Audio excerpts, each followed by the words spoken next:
Welcome to our Hong Kong Brief Show. I'm your host Jenny. Today, we're diving into some hot topics. First up, a new study from Imperial College London reveals that climate change has made Typhoon Ragasa much more destructive than before. Warming oceans and human activities, especially fossil fuels, have supercharged the storm, increasing its winds and rainfall by nearly 50%.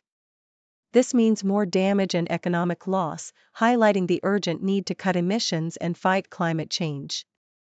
Next, Hong Kong is feeling optimistic about their Asian Cup qualifiers.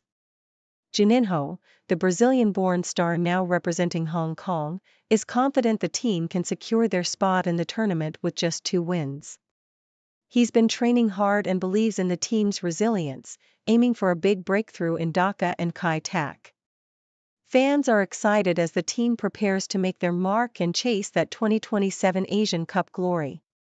Finally, some concerning news from the US. ICE is planning to buy new tools to monitor hundreds of millions of smartphones. Critics warn this could lead to warrantless location tracking and violate privacy rights, raising fears of government overreach. Experts say this marks a worrying shift back to mass surveillance, which could threaten civil liberties. So, stay alert as technology and privacy battles continue to unfold. Please continue to watch for more details. The South China Morning Post vividly captures the devastating impact of Super Typhoon Ragasa, emphasizing how climate change has amplified the storm's destructive power. Researchers from Imperial College London have determined that over a third of the damage inflicted on homes and infrastructure in southern China can be directly attributed to climate change, which made Ragasa approximately 49% more likely and significantly more intense at landfall.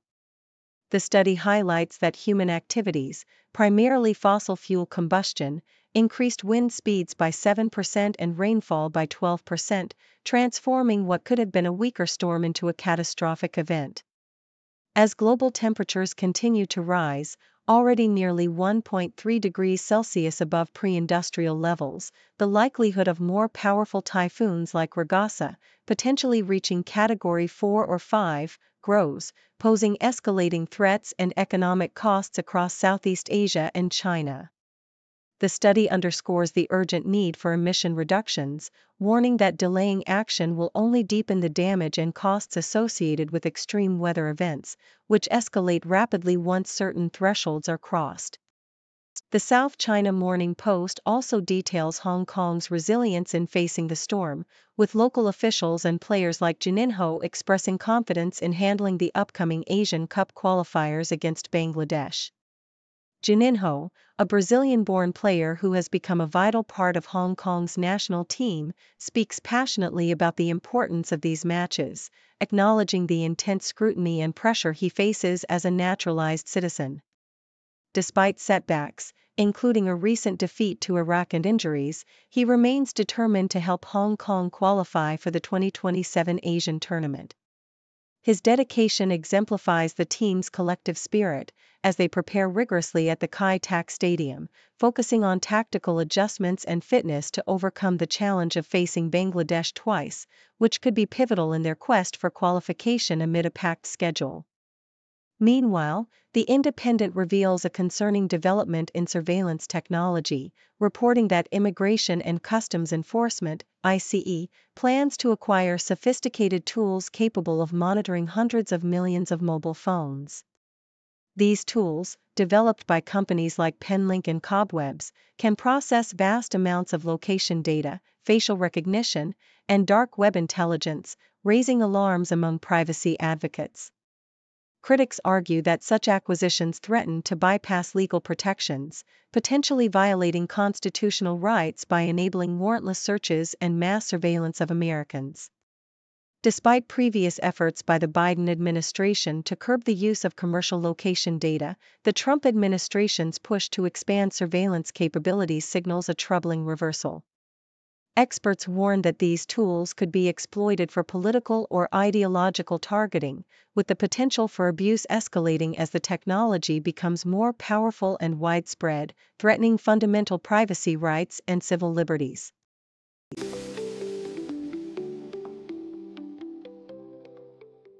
South China Morning Post highlights Hong Kong's recent retail revival, emphasizing a 3.8% year-on-year increase in August, the first sustained growth after a long period of decline.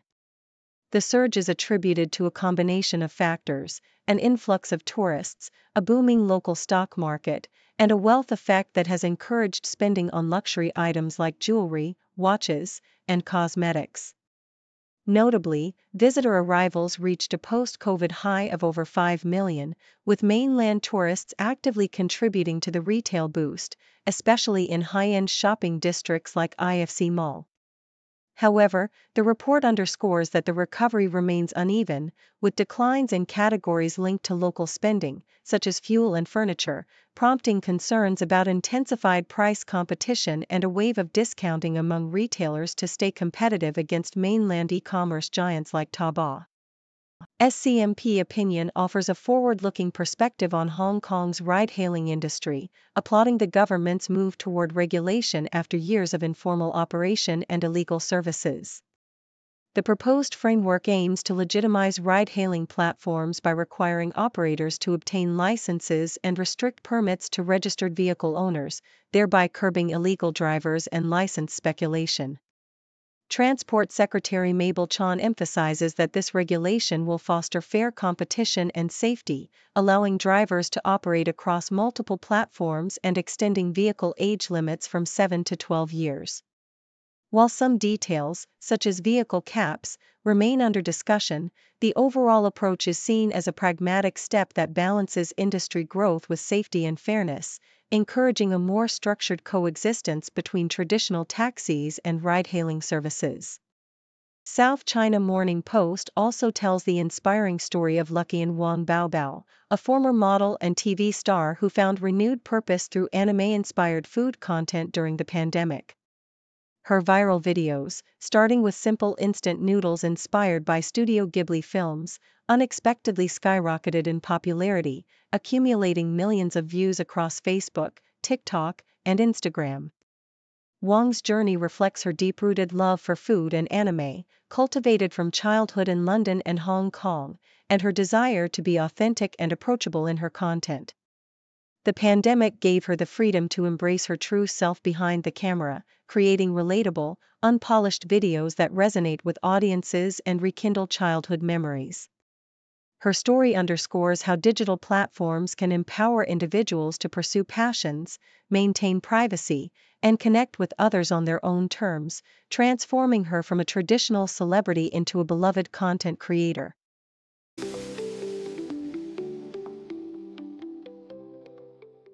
According to the South China Morning Post, Cici Li Ziwing has emerged as a prominent figure in Hong Kong cycling, transforming from shadowed Olympian to a celebrated athlete in her own right. Her journey to the upcoming National Games in Shaanxi is marked by a mix of excitement and pressure, especially as she prepares to compete on home turf at the Tseungkwan-o Velodrome. Li, the Asian champion in women's scratch and a three-time Asian Games medalist, reflects on her past victories and her aspirations for this year's Games, which include road races and track events like Madison and Team Pursuit. Her focus is sharpened by recent international experiences, such as the Tour of Thailand and the World Championships in Rwanda, where she gained confidence and proved her resilience. Alongside her teammates, including rising star Chloe Leung Wing-yi, Li is determined to excel, leveraging Hong Kong's storied cycling history, which boasts medals from legends like Wang Kampa and Sarah Lee YZ, to motivate her for the challenges ahead. In the realm of finance, the South China Morning Post reports on Hong Kong's ambitious plans to cement its status as the world's top offshore yuan hub through a comprehensive roadmap. The Securities and Futures Commission and the Hong Kong Monetary Authority are spearheading efforts to expand yuan trading in fixed income, currency, and derivatives markets, aiming to rival the size of U.S. markets. Initiatives such as increasing the Swap Connect daily quota, developing next-generation electronic trading platforms, and promoting dim sum bonds are central to this strategy. The growth of offshore yuan trade in Hong Kong, evidenced by record-breaking bond issuances, demonstrates China's dual approach of maintaining domestic capital controls while liberalizing its offshore currency market. This expansion not only bolsters Hong Kong's financial ecosystem but also ensures its pivotal role in global finance as China continues to open its markets.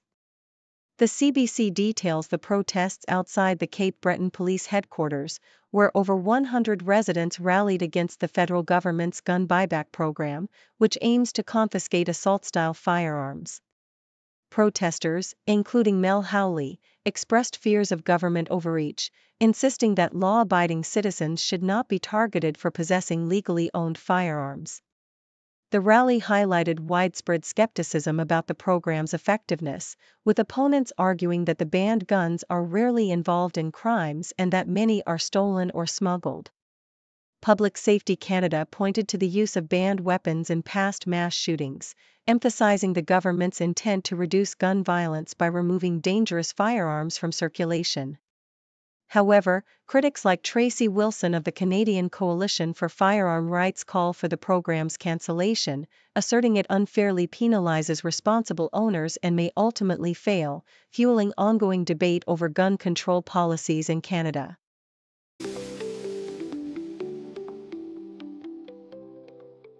The Toronto Star reports that Canada's recent federal election was relatively unaffected by foreign interference, but warns of increasing sophistication in such efforts and declining social media platform engagement in safeguarding democracy. The Security and Intelligence Threats to Elections Task Force highlights ongoing threats from Chinese government-backed actors, who have adapted their tactics to conceal their activities amidst heightened public awareness. During the last campaign, the panel increased its communication with Canadians through weekly briefings, warning about targeted disinformation campaigns, including efforts to influence Prime Minister Mark Carney and Conservative candidate Joe Tay, who was targeted via WeChat. However, the report criticizes social media companies for reducing their election protection efforts compared to previous elections, potentially creating a more vulnerable online environment for foreign manipulation. The South China Morning Post delves into the complex challenges faced by scholars attempting to scrutinize China's policies in Xinjiang amid U.S. sanctions and international accusations of human rights abuses. Despite some access, researchers encounter significant barriers, such as restricted data sharing and government reticence, which hinder efforts to verify claims of forced labor and coercive birth control. Notably, Western scholars like Adrian Zenz have accused China of genocide, citing demographic data, but Chinese officials argue that the situation is more nuanced, emphasizing factors like education and personal choice.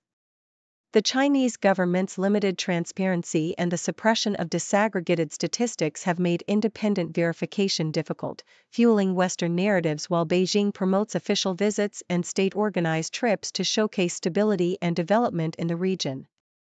Nikkei Asia reports that the United States dismissed a warning from China's top diplomat in Hong Kong, Cui Jianchun, who urged the U.S. Consul General, Julie Ida, to avoid interfering in Hong Kong's affairs and to cease colluding with anti-China forces. The U.S. State Department responded by affirming the professionalism of its diplomats and their role in advancing American interests worldwide. This diplomatic exchange occurs amid tense U.S.-China relations, with ongoing trade negotiations and mutual accusations of interference. Historically, Chinese authorities have criticized U.S. diplomats for engaging with Hong Kong protest leaders, while the U.S. condemns China's efforts to curb dissent and influence the city's political landscape, illustrating the ongoing geopolitical rivalry and mutual suspicion between the two powers.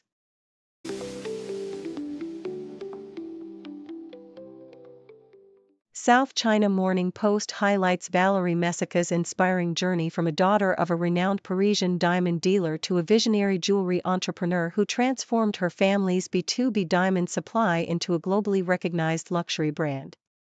Over 20 years, Messica has pioneered a fresh approach to jewelry, emphasizing self-empowerment and style, breaking away from traditional perceptions that diamonds are only for special occasions. Her success is rooted in her belief that jewelry should be timeless, versatile, and accessible, appealing to a new generation eager to wear meaningful pieces on more occasions. Her venture into high jewelry, initially daunting, has become a strategic move that attracts affluent younger consumers seeking modern, innovative designs. Celebrating her anniversary, Messika reflects on her brand's evolution, her deep connection with the land of diamonds, Africa, and her dedication to craftsmanship, technology, and her passion for green diamonds. She envisions a future of continued growth, global diamond dissemination, and giving back through her foundation, which supports young people facing challenges in France. The Toronto Star reports on Ellen Powell's groundbreaking debut at Newt Blanche 2025 with her luminous installation, Eye of Wisdom, transforming Toronto City Hall into a radiant homage to Hong Kong's vibrant arts scene. Powell's work, inspired by the Heart Sutra and the architecture of Toronto City Hall, weaves together light, gesture, and AI to create a spiritually resonant experience that bridges cultures and communities across time and distance. This monumental projection symbolizes Hong Kong's role as a global art hub, with the city's West Kowloon Cultural District serving as a nexus of East-West artistic exchange. Powell's piece not only celebrates Hong Kong's innovative spirit but also fosters a meaningful connection with Toronto's diverse population, emphasizing art's power to transcend language and cultural barriers. As part of Newt Blanche's theme, Translating the City, her work highlights the deep-rooted ties between these two metropolises, offering hope, reflection, and unity through luminous storytelling. Thank you for tuning in. The content above showcases the latest briefing reports and analytical synopses, thoughtfully curated by the 6Do team.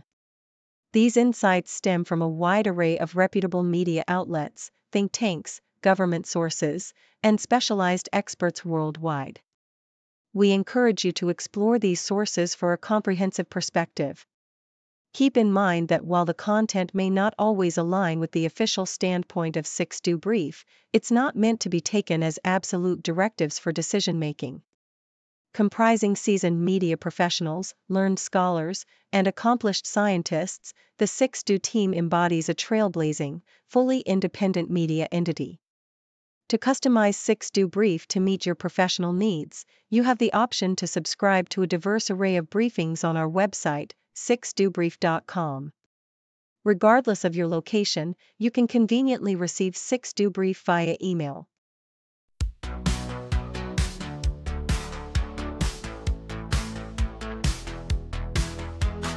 Morning coffee, fresh off the press. Reading headlines, feeling blessed.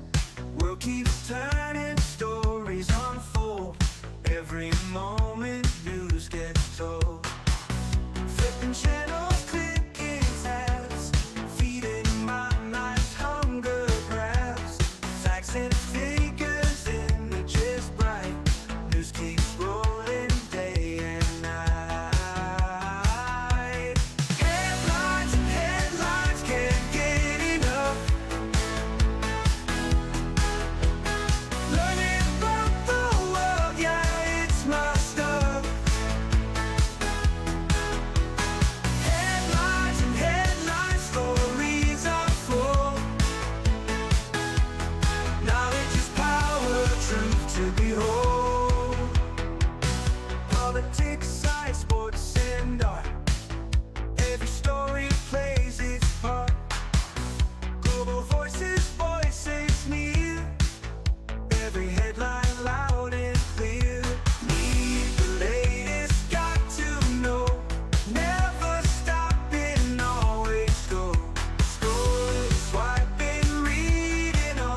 to know. Never stopping, always go. Scrolling, swiping, reading on. Daylight breaks into dawn. Headlines and headlines can't get